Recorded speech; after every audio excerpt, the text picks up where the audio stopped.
सुचत नाहीये या ठिकाणी। अतिशय लाजिरवाणी ही गोष्ट आहे। 12 कोटी जनतेच्या तोंडामध्ये तो नराधम मुतलेला आहे आणि याला जबाबदार गृहमंत्री नाहीत का? याला जबाबदार देवेंद्र फडणवीस नाहीत का? माध्यमांमध्ये असं दाखवताय की देवेंद्र फडणवीस यांना अगोदरच ही गोष्ट माहीत होती। मग मुख्यमंत्री गृहमंत्री असणारे देवेंद्र फडणवीस यांना जर का ह्या गोष्टी अगोदर माहिती आहे, त्यांनी जर का हे व्हिडिओ हे फोटोज अगोदर बघितले आहे, तर मग एवढे दिवस 3 महिने झाले ते शांत का होते? मग तुम्ही आमचं राज्य चालवण्यासाठी सक्षम नाही आहात का?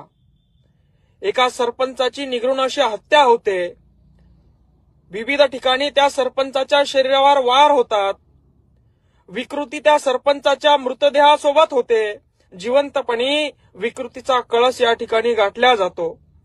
अशा वेळी 3 महिने तुम्ही त्या संबंधित मंत्र्याला वाचवतात, तो मंत्री त्याच्या सहकार्याला वाचवतो आणि तो पक्षप्रमुख आपल्या मित्राला वाचवतो। हरामखोर नालायक तो अजित पवार। लाज वाटते आज आमचे शासनकर्ते एवढे निर्लज्ज आहेत म्हणून।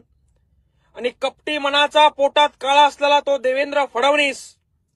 तुमच्याकडनं जर का हा महाराष्ट्र सांभाळला जात नसाल तर थोबाड काळे करा तुम्ही। तुमचे लेकरं 10वीचे पेपर देण्यासाठी तुम्ही बंगले सोडना, शासकीय कामकाजामध्ये अडथळा निर्माण होतोय। तुमच्या लेकरांच्या इच्छा पूर्ण करण्यासाठी तुम्ही राहत्या घर तुम्हाला सुटाना आणि एका सरपंचाची हत्या होते, त्याच्या तोंडात या ठिकाणी मुतल्या जातं आणि तुम्ही निर्लज्ज लोकांनो बघत बसतात। लक्षात ठेवा, आज जी गोष्ट स्वर्गीय संतोष अण्णा देशमुख यांच्या सोबत होतीये, उद्या तुमच्या सोबत व्हायला वेळ लागणार नाही। तात्काळ 48 तासाच्या आत या ठिकाणी त्या नराधमांना तुम्ही फाशी द्यावी। कोण जो कोणी असाल बहादर, त्या सगळ्यांना जर का फाशी दिली नाही तर न्यायावरून, न्याय व्यवस्थेवरून, न्यायपालिकेवरून आमचा विश्वास उडून जाईल।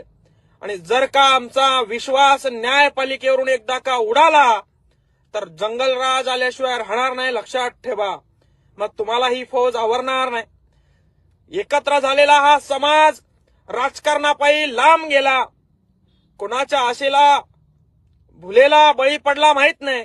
त्या विषयावर मी आता बोलू इच्छित नाही, ती खदखद आता व्यक्त करू मी इच्छित नाही। डॉक्टर बाबासाहेब आंबेडकरांनी देखील ज्यावेळी समाजावर अन्याय झाला त्यावेळी एकत्र आले आणि त्या लोकशाहीमध्ये लोकसभेच्या सर्वोच्च पदावर जाऊन त्या ठिकाणी त्या समाजाच्या भावना पूर्ण देशासमोर मांडल्या, नव्हे तर त्या पूर्ण देशाला ऐकाव्याच लागल्या। त्याच पद्धतीनं मराठा समाजाचे नेतृत्व देखील त्या ठिकाणी आज गेले असते, यांच्या थोबाडातून रक्त बाहेर पाडलं असतं, यांना यांची जागा दाखवली असती। मात्र मराठ्यांचं पानिपत झालं, त्यावर आता बोलणं योग्य ठरणार नाही। मात्र गृहमंत्री देवेंद्र फडणवीस, मुख्यमंत्री देवेंद्र फडणवीस आणि नालायक अजित पवार, आपण दोघांनाही राजीनामे फेकावे, अन्यथा पुढच्या 48 तासामध्ये या सगळ्या नराधमांना फाशीची शिक्षा द्यावी, अन्यथा मोठ्या प्रचंड उद्रेकाला आपल्याला समोर जावं लागेल।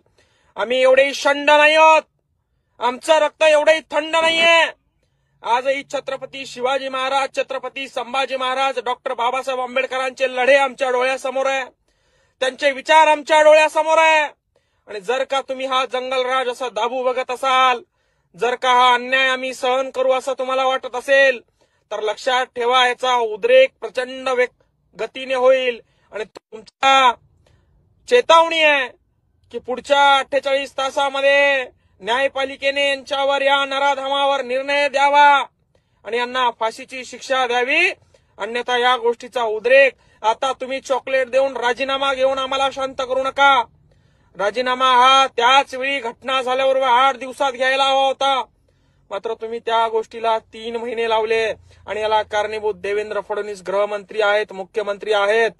आपली जबाबदारी समजून घेऊन याच्यावर योग्य तो निर्णय द्यावा आणि उद्रेक होण्यापासून महाराष्ट्राला वाचवावं, ही विनंती।